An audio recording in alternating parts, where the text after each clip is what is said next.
family, how y'all doing today? Awad here, and congratulations on building your first PC. That is a monumental task. Now, where do we go next? Well, let me show you.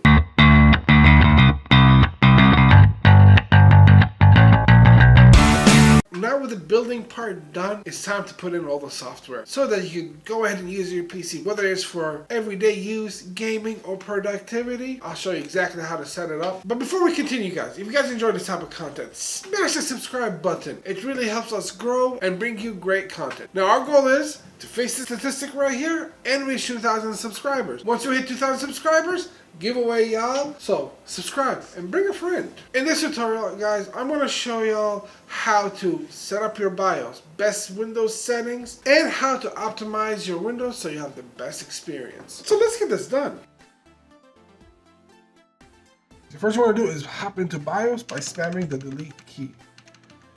Alright, now we're in the BIOS. After we enter BIOS, there's a few things that we have to change. First thing first, in order to install Windows 11, you need to have TPM enabled. In order to do that, we just hop over to Peripherals and enable TPM. The next thing we want to do is we need to change the boot order so that it will boot from the USB stick that's right here. In order to do that, we'll just hop back to BIOS and click here, and then we have to make sure that the UEFI USB 3.0 is selected. This way it will boot directly from the USB stick. You can always hit F12 instead of having to do all this and select the USB drive. But since we're already in BIOS, let's just set everything up one time. Hit F10 and we'll save the configuration and restart. And now it should boot from the USB stick. Now there are other settings that we need to set up, but I'd rather set those settings up after we've installed Windows and done all the updates. This way we have the least amount of instability. Last thing we need is for Windows to blue screen, middle of an update or middle of installation. All right, so now we're in the Windows setup. Keep everything here the same. Hit next and install now. Now at this stage here, if you have a CD key, go ahead and put the CD key. I'm just going to get the CD key from my Microsoft account. So I'm just going to say I do not have a product key at this stage. Select the key that you have. So if you bought home, select home. If you have pro, select pro. Hit next. Read the EULA and accept and move next. Now here you want to select custom install Windows. And now you want to select the correct drive. Now I do have two 3TB drives here that I want to run in RAID 1. This way I can have a little redundancy. It's going to be an editing PC, so I need the redundancy there while I am editing. Here is our NVMe drive, which is a 250 gig drive. And now this is the drive I want to select. Now, if you're reusing a drive, you're going to have a whole bunch of different partitions here. What you should do is delete all those partitions if you want to do a clean setup. And you just select the drive and then you just hit delete over here and to make sure that all of them are deleted. This way it will pull all the space together and you have this one drive. We can hit next, but I like to hit new and hit apply. And this way Windows will set up all the partitions that it needs right now. All right, and now here's our primary drive. So it already set up the system and all the the backup drives that it needs so that it will run properly. Now select our main drive. I'll hit format, hit OK, and then hit next. And now we'll just wait. I remember back in the day getting the file ready for installation. It used to take forever. Windows XP. Whew. With all CD drives, it took a while. Or when I was like first messing around with computers and messing with Windows 3.11, you have to put like 12 floppy drives in there. That took a while. Yeah, I'm dating myself. Alright, at this point here when it's restarting, you can go ahead and pull the USB drive. If the BIOS is intelligent enough, it will automatically boot from the Windows drive, which it should. Let's see. If not, we just restart the computer. We pull the USB drive out, and then we hit X on the setup and tell it to restart. And it looks like we're good to go. I'll still pull this out because we really don't need it anymore. Now it's starting services, and it's going to do all the installation that it has to do. And now let's set up Windows.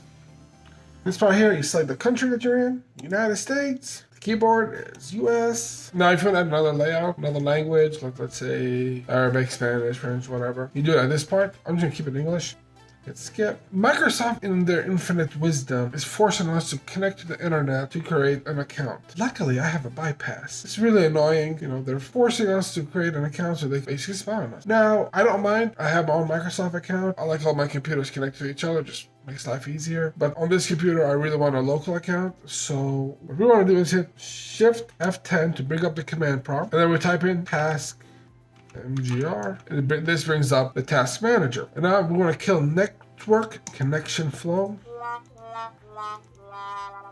So it looked like Windows patched the little workaround that we had to get a local account. So I had to get an older ISO. And with this older ISO, since I don't have anything connected to it, you can click the I don't have internet. And you can continue with limited setup like you could do with Windows 10. So let's do that. Otherwise, the workaround is you just, like I showed earlier, Shift F10, it brings up the command prompt, type in the task manager, and end task the network connection flow. And now I shall name you edit, since that's what you're going to do. Edit, enter, no need for password. And let's turn off all of Microsoft's spyware. Now that we turned everything off, let's hit continue and accept and let Windows do its thing. I really don't like what Microsoft is doing, forcing people to have an account. Yes, I get the convenience of it, but also I get what they're trying to do, just to collect more information on us. Just the idea of them forcing you to create a local account on a product that you pay for. I find that pretty ridiculous. If I pay for it, I would like the option to do whatever I want. Luckily, there are some workarounds, but you know, if you're not really tech-versed, it's not fair to you. And there goes my little rant. All right, with a miracle of time, we're in Windows now. Now it's time to connect the internet and do our update. All right, so let's update. Click on Windows Update, and it's checking for updates. Now, this might take a little while, depends how old your ISO is, or if you got the latest and greatest from the Microsoft website. All right, so look at all these updates. What I'd like to do is go to Advanced Options, turn this on. This will let you get all the optional updates and driver update. And then after everything has been installed, we'll come here and check this for our optional updates and make sure these are also. We want the least amount of instability and the maximum compatibility. One thing you can do while you're waiting for Windows Update to finish updating is you could download all of the drivers that you need. That's what I'm going to do. This way I have everything downloaded, and afterwards we could just install it. Efficiency. Edge is not a bad browser. It's Chrome based, so I like using Chrome. First, let's download some NVIDIA drivers. This way we get our graphics drivers. There's a GeForce 10 series. There's a GTX 1080. And they're ready. Yes, search. What's a gigabyte? B450. Alright, those are all installed. Click on support. We are Windows 11 64-bit. So we'll need the audio drivers, chipset drivers. We're not going to use APU drivers because we're not using an APU, so we'll definitely need LAN drivers. BIOS, the latest and greatest. Utilities. Sure, let's download some of the utilities. Next thing I need to extract the files. I mean, you can just only extract it, but I like using WinRAR. So I'm going to download WinRAR. So while we're waiting for this to install, let me show you a few things. Let's make sure our display is set to the right resolution and at the right refresh rate. Yep, it's a 1080p panel. Then click on Advanced Display. And over here, choose your first refresh rate. It is a 60 Hertz panel, so we are 60 Hertz. Let's say you guys got a 120, 144 Hertz or greater panel. You come over here to switch that refresh rate all the way up to the maximum refresh rate. Next thing I like to do is go to Control Panel, and I like to turn off the user account controls. You just go to user accounts, and then go to this control. And I like to click on Never Notify, hit OK. And this will be the last time this pops up.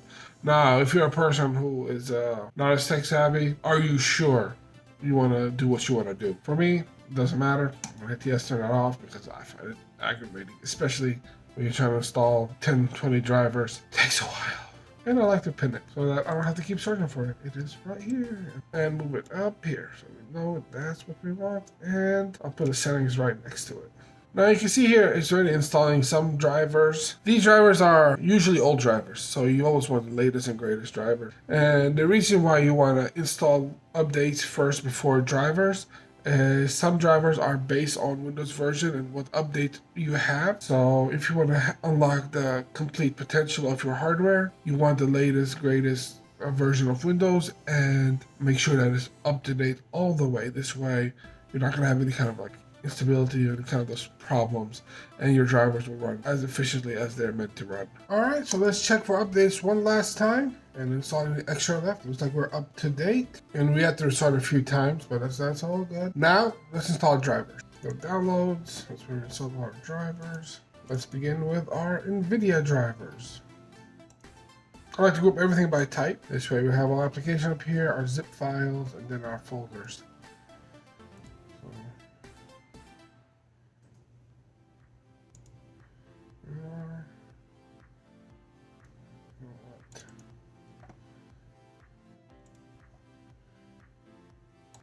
Extract to, okay.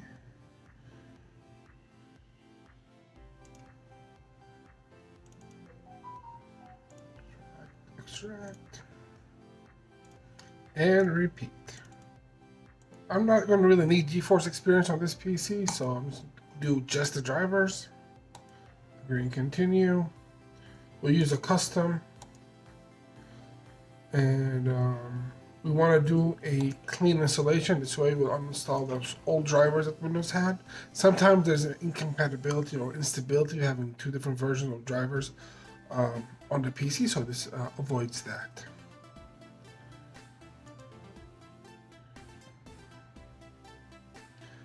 And now the driver install is just rinse and repeat. Install every single one of them. Leave the BIOS update last, because that's the last thing we're going to do. So we're going to update the BIOS and then optimize our BIOS. Alright, so we just finished installing all of our most up-to-date drivers, and the next thing we need to do is update our BIOS, and that's fairly simple. We already downloaded the BIOS file, so we just navigate to it, insert a USB stick, open it. This is the same one that we used to install Windows. I just need to toss it on there. Here's the BIOS update right here. Let's see. Ooh, there's a README. That's what README says. It's not compatible, but hey, this is the driver file. Let's go here. Clicked on the wrong one. That's fine. Let's copy it over here. Watch the App Center, see what that is.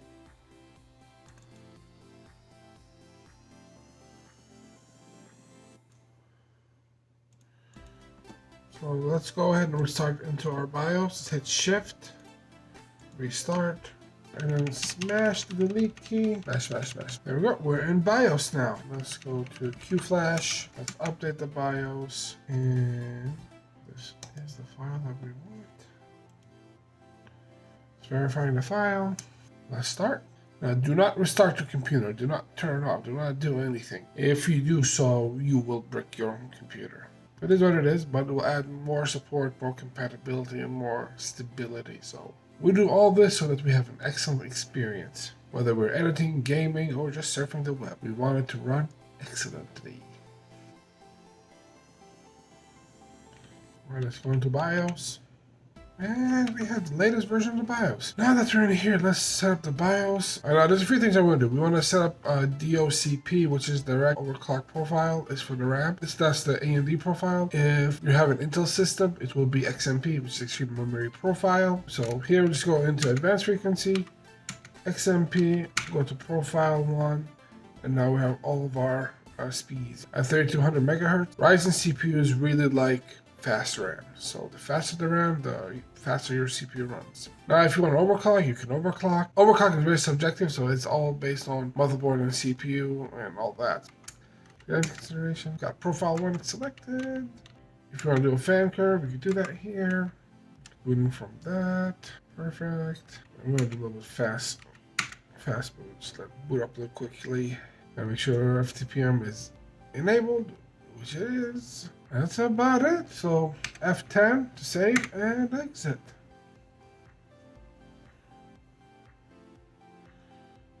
Alright, just continue to Windows 11. Looks like there was a couple of updates right. Okay, we're good to go now. Alright. So now let's do a little personalization to the computer. Go to taskbar settings, go to taskbar behavior, and let's just put it to the left where it belongs. Make that a little bit nicer. Let's go to midnight. And of course I misspelled it. Bring it up. And let's select the software we want.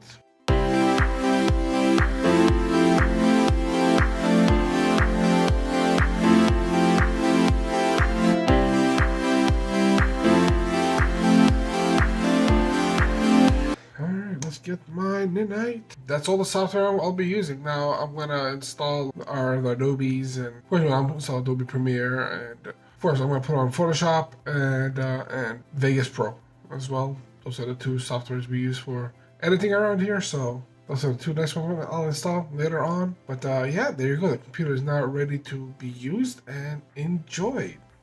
And there you guys have it. That's how you set up a brand new build PC. The setup is fairly simple.